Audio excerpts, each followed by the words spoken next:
What's up, everyone? Welcome to the second episode of the CBR Show. Bill on the other end of the line. Bill, what's up? Not much, everybody. Big week of football. We got to talk about. Excited to get into it. Yeah, me too. How was your week, buddy? My week was great. My weekend went to a nice festival right in my town. I love when it was just right a block away. Had some beers. Great band. That makes a whole difference. What about you? Do anything good? What was the name of the band? I love It sounded great. You know what their name was? No, I do not. Not too many beers. Too many beers. I was trying to think. Anyways, yeah, NFL. What? I was trying to think of your band's name. What's your band's name? Inglewood. Look them up on SoundCloud. Inglewood. Don't do that. Don't do that. Not yet. We got to get some actual quality audio on there. Yeah. So big week number 2 of the NFL. Major League Baseball is winding down. You and I co-managed a fantasy baseball team, and it's sad to say that season has come to an end. We had it till we didn't. It was just a rough week. We were great with runs, stolen bases, and it's just our cash cow, and it didn't happen. But we keep our heads held high, and we're going to go back at it next year. Yeah, I mean, I feel like we were going against that team that we just couldn't beat all season. Yeah. Hats off to the Sim Soldiers. Is that what they were called? Sim Soldiers. When it was getting close, I was like, maybe the tiebreaker. And then I thought I think he owned us all season. Yeah. There's always that one team. And yeah, we got bounced. We took some injuries, going into the final week. We lost our catcher. That was big. Fantasy baseball's tough. You put all that work in every single day, the whole season. And marathon. Then literally we were up on him all week, and he took the lead on the final day. Yeah, I know this. People were scared of us. I have a feeling. I have a history in that league, and then we were doing great. You were making these moves. I would open up the if I was a clubhouse manager and I went into the locker room, I'd be like, "Who are you? Who are you?" I didn't know who these guys were every time I opened it up. I got guys that performed. Yeah. Hey, every time you picked them up, they were like 3 for 4. They had a great little they were doing great. I would definitely rehire you for next year. Well, I appreciate that, and I look forward to next year. It was my first year in the league, and I know it's something that doesn't really, it's hard for our listeners, all our millions and millions of listeners to understand the league because they weren't in it. But, first time in the league for me, it was a little hard to get a feel of the breakdown. And I got it towards the end, transactions, what really is going to succeed. And so I look forward to the next year. We're going to bring the pain next year. Absolutely. Also, I wasn't present at the draft. I had to work, and we were doing an intermittent. We were together for the draft. We were virtually together. But via phone call. Whit Merrifield. Anyway, if you're listening, Whit Merrifield, I hope you have a bounce back year because it was embarrassing. Yeah, I don't think he's going to. I think he's over. It's over for him. You never know. Bo Bichette, he came through for us in the end. He was mashing taters, but unfortunately we fell short. So, anyways, let's get on. They're like my son that got. I was just gonna say they're like my son that got arrested. Like we lost, and we're still playing right now, but they're dead to me. You know what I mean? They're still doing something. I haven't even checked the lineup. I think we're losing 1-7. Yeah. It's over. It's like a holiday nobody celebrates. It's there. It's like Columbus Day. Losers bracket. Yeah. Nobody cares about that. However, in my other fantasy league, which is very, very competitive that I'm in, I am competing still. So that way, my brother-in-law, who I traded my number, we can trade draft picks for the next year's draft. I traded him my top pick for Garrett Cole. So I was competitive, because I was chasing a repeat title. Last year's champion. However, I lost first round, bounced. The guy I was playing had Bo Bichette. Bo Bichette, 5-6 home runs in our matchup. That really was the difference maker. And you gave up one of your players. And I gave up one of my draft picks for next year, my top draft pick. So now I am still competing just so that draft pick isn't as high as it could be in next year's draft. Oh, gotcha. Yeah. Oh, so you got something to live for in that league. Yeah. So yeah. I'm still fighting to just give him a shitty pick next week. But it hurt, man. But it was a great first year. And then when he hears this, he'll be mad and realize what I'm doing. But anyways, NFL week 2, a lot of upsets or a lot of things that happened that people weren't expecting. Number 1, my beloved Ravens. I was at the game, kickoff, run back for a touchdown. Everybody's like, this is awesome. You know, we had Lamar running, we're throwing touchdowns, but unfortunately, somewhere in the middle, our defense stopped playing, and the Dolphins came back and beat us. Yeah, I think the let's defense, see, right? who else lost? The Jets beat the Browns. Yeah, they had a 99.9% chance of winning or losing, you know, and somehow Yeah. they managed to pull it out. Well, I mean, to be fair, they do have that elite quarterback, Joe Flacco, down there or up there, holding it down for him. The Redskins, whoa, Hey, yeah, beep, it's not that kind of show. beep. The Commanders, they lost to Detroit, right? Detroit beat them. Well, I know that Wentz, it was a historic week. Wentz his first 2 games, first quarterback in his first 2 games with a new team with 3 TDs and 300 plus yards. How about that? Yeah, I say if you are playing fantasy football, he might be worth a waiver wire pickup this week, just as a good backup. Somebody that's you want to hang on to. I forget who the Commanders are playing this week, but it looks to be a tough matchup, so they're probably going to be throwing when they're down. When they're down, once they get down. Yeah, which won't take long. They also had the Jaguars. They upset the Colts. I mean, nobody saw that coming. What is it with the Colts, man? Jonathan Taylor, I feel bad for that guy. Mm-hmm. How about the Broncos? I don't know how they coordinated this. The fans counted down the play clock. Did you see this? 3rd down and 10.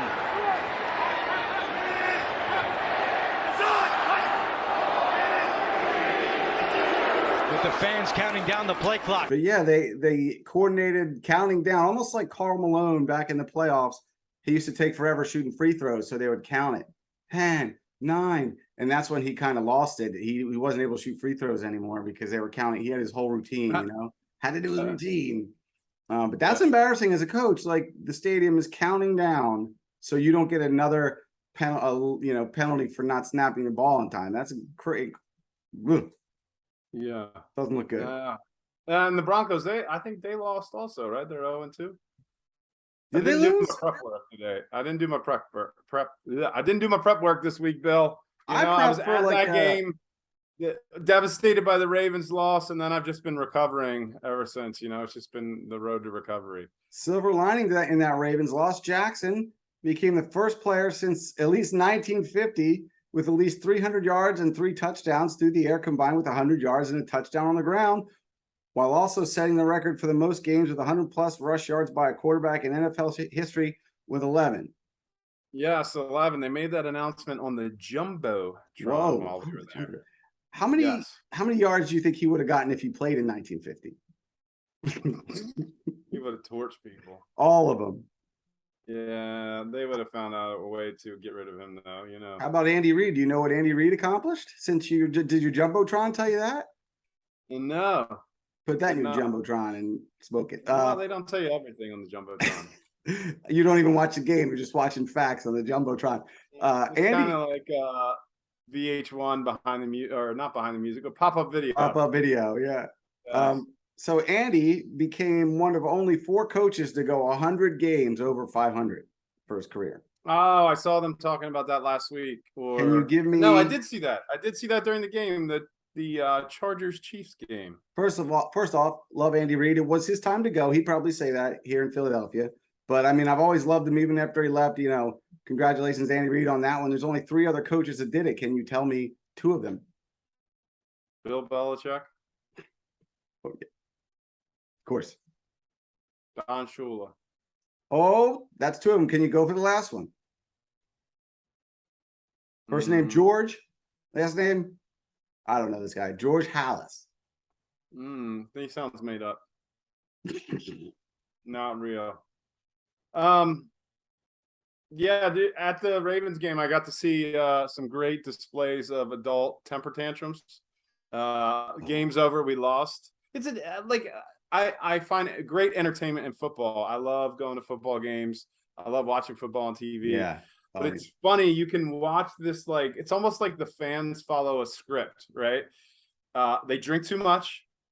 You'll usually witness the couple breakup, like a couple sections over. You'll see them Oh, they're like fighting. drunk, yelling at each other. Yeah, they get drunk, and one of them doesn't want to talk to the other. And no, and they storm off. One of them storms off. Yeah. I Whatever. didn't really see that one, but you see the fan that like loves the team, high-fiving everyone, and then the minute it starts to switch and the tables turn, they turn on their team. And they handed out these flags. I wish I had it to show you. It was like probably like this big on this really long like straw thing. And this dude literally was having a temper tantrum with the flag. He was waving it like angrily, but it just made him look, I don't know, like a big sissy. It was funny. It was hilarious. I was nudging my buddy. I was like, it's usually like the higher up you go, the crazier it gets. We're in the lower level. We're in the lower level, so you should act a little bit more have a little bit more restraint there. I was at a Ravens game one time, and this guy had paid all this money to come, right? And this girl behind us, he was like a fan of the other team, and this girl behind us was a Ravens fan, and this guy had paid like $1,600 to get him and his 3 other family members, his 2 kids and his wife there. And she drops an F-bomb. She's like, "You effing suck," yelling about his team. And he stands up and he goes, "You're a pig," right? And points at her, and then he leaves. I'm like, $1,600? This guy, how about say, "Hey, ma'am," he's just mad because they're losing. Say, "Hey, ma'am, I have 2 kids here. Yeah. Could you keep?" And she would go, "Yes, sure. I will not say the F-bomb. I'm sorry about that." Probably that's what would happen if you asked nicely. Yeah, I mean, I feel like the F-bomb is commonplace on an NFL game. And there was one Dolphins fan sitting 2 rows in front of us over about 5 seats. And he was a little annoying, very aggressive. I guess maybe he's just setting the tone for, don't mess with me. I'm the chip on the shoulder. Yeah, and then him and the guy in front of him who had a man bun, they got into a verbal altercation. Oh my. But I don't think that the man bun guy would have won the brawl. The Dolphins dude was pretty jacked, and he had the friend who was like very quiet sitting next to him. So, and they had the high ground. They were the row up. So I think if it would have went bad, Dolphin fan probably would have won.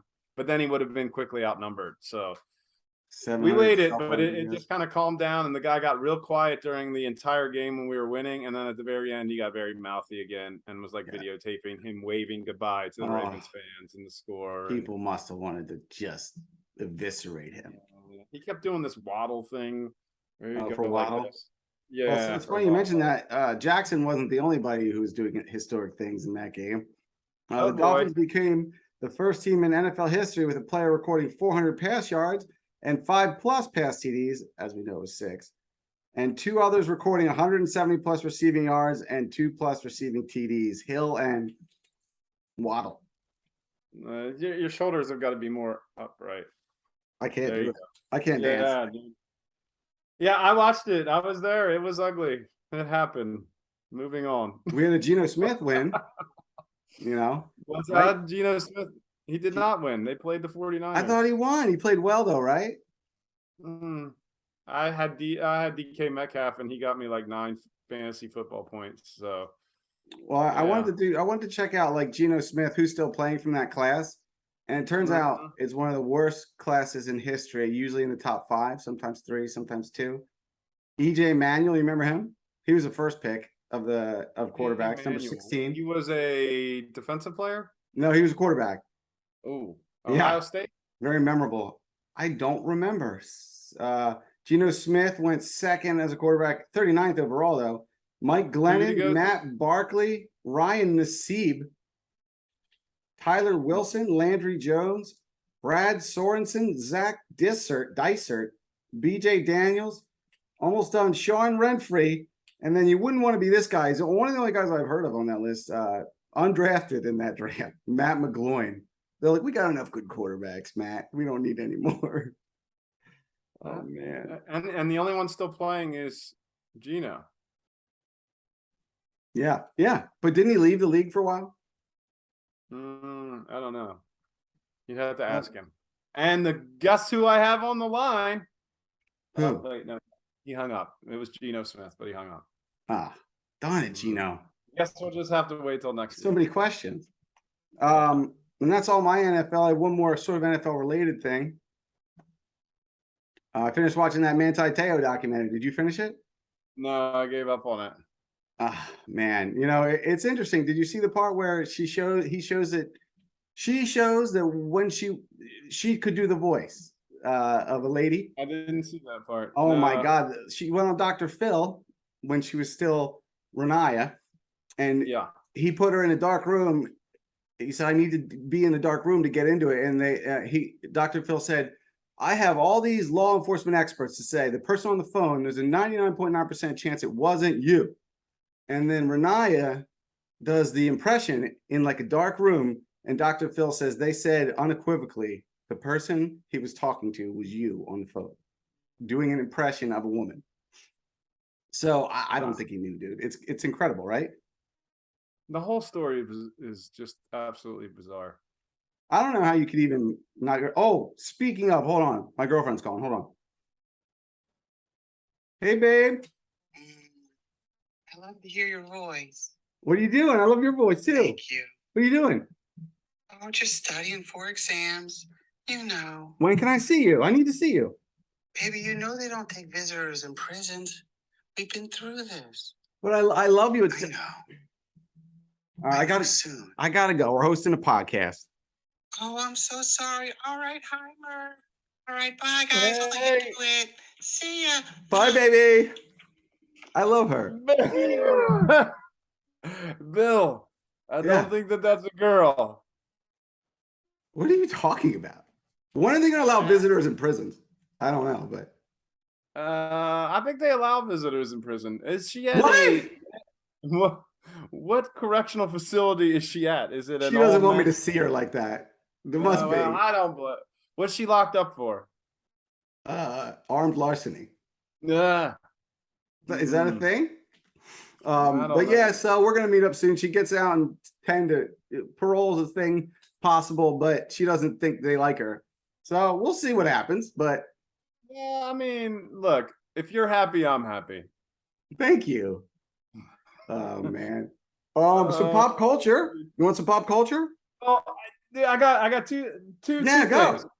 All right, I was looking at this week's spreads, you right? Because I bet big on the Bills Tennessee game last night came through, right? I was looking at it. I said Bills -10. Oh wow, yeah. Tennessee sucks, and That's a then it was a big bet, blowout. though. I mean, it was a win. So I was looking at the matchups. I think you got Bucks Packers. It's gonna be a tough game, but I feel like the Packers really don't have anybody their offense is in shambles. It looked good against the Bears, but let's be honest, the Bears suck. What's the So spread right now, the Bucks -2. Wow. A little risky, but I think it's a win. I think Bucks roll by a touchdown, maybe 10 points. Tom Brady does get momentum, you know. He seems to be always getting better the whole season. Yeah, he doesn't age. He's a freak of nature. Yeah. And then you have 49ers -1.5 against the Broncos. And the Broncos are just, I think they're scrambling. And while the 49ers are bringing in their backup, who was their starter last year, who should still be their starter. Yeah, it's fine. It's fine. 49ers crushed the Broncos. And the last thing, I don't know if anybody's it's going around, but it's not getting a whole lot of like news coverage. Not that I saw, but I don't really watch the news. Matt Ryan, he threw for 60,000 career passing yards. Do you see this? No, tell me. I'll send you the picture so you can put it up on the screen if you'd like. Your choice. That's easy. I know you're busy with your girlfriend. But Matt Ryan, he passed 60,000 career passing yards. And so they took the ball that put him over that threshold and they put it off to the side and it went to the NFL Hall of Fame, where they put the serial number of the ball and the team that he did it with on the ball. And the serial number for this, and this is not made up, this is 100% true from what I can tell, 283, which goes to Matt Ryan because of the Super Bowl loss where they were up 28-3. So what are the odds that you do this great career milestone and the ball serial number is 283? He's like, you know what? Forget it. Take it out of there. Yeah. Forever haunted. Pop it. Oh man. Yeah, I mean, what are the odds? I couldn't Totally believe random. that. Totally random. What incredible, like that's a Brady, like you didn't think he could come back from that. Unbelievable. Greatest Super Bowl Speaking ever. of- You mentioned the Broncos. Russell Wilson. Wait, he's with the Broncos. 45% completion percentage yesterday or whatever Sunday. Awful. Did Seattle know something? It makes you Was that wonder, against right? Seattle? Yeah. And then Yeah. for those that joined, some of our followers joined in on see if they can beat my dog in picking the NFL pigskin pick'ems. My dog finished 9-7, so a winning record. Most of the upsets that got everybody got him. So I mean, he's not too far off. So we're gonna give him another go this week, see how he does. And I'll put those up by tomorrow, I think. And so if you haven't signed up, you can sign up. Yeah, I'm gonna go head to head with Bo. Show him a thing or two. Oh, the dog. We have a the bet. dog. If I win, I get a case of beer. If he wins, he gets a case of what is that? Something begging strips. He loves begging strips with Beggin. And I have to wear his sweater for a week. Does he have a sweater? Well, I'm working on it. He's got enough hair around the house that I'm slowly knitting you a hair shirt. Oh no, I thought he had like a little outfit he wore, like a Raven sweat. Anyway, beat Bo, everybody. Ready to transition to some pop culture? Yeah, let's do it. Pop All culture. right. Well, what do this you is got? more of just like societal stuff. You have a new celebrity in town in Baltimore. Have you heard about him?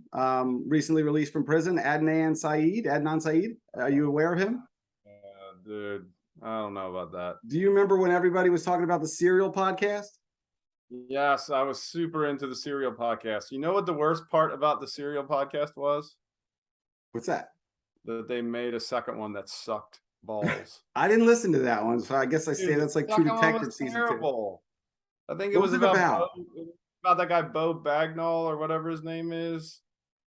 2. Did he do it? Deserter. I didn't care one bit. I listened to like 2 episodes. I was like, this is dumb. But the Serial, the first one about this whole murder case, very interesting. Yeah. So evidently they think maybe there isn't enough evidence, and they've talked to some new people that might have been. They've identified some new people that might have been involved. So he's out. He's on house arrest for 30 days. Well, like whose house? Where does he go? Does he get an Airbnb, or does he? I guess his parents. Does he lives around there? He's with his family.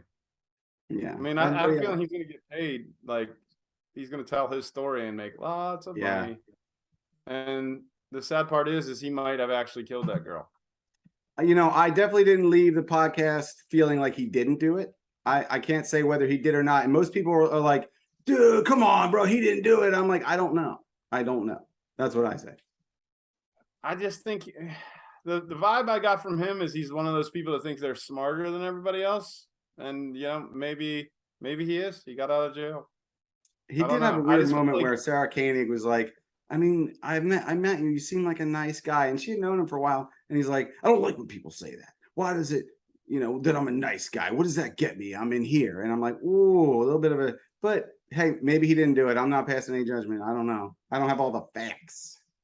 Yeah, it is odd. The thing that I thought that bode well in his favor is that, while they had a, typical high school relationship, I guess, right? Like you have your ups and downs and you're working out a lot of hormones and emotions during that time. Mm.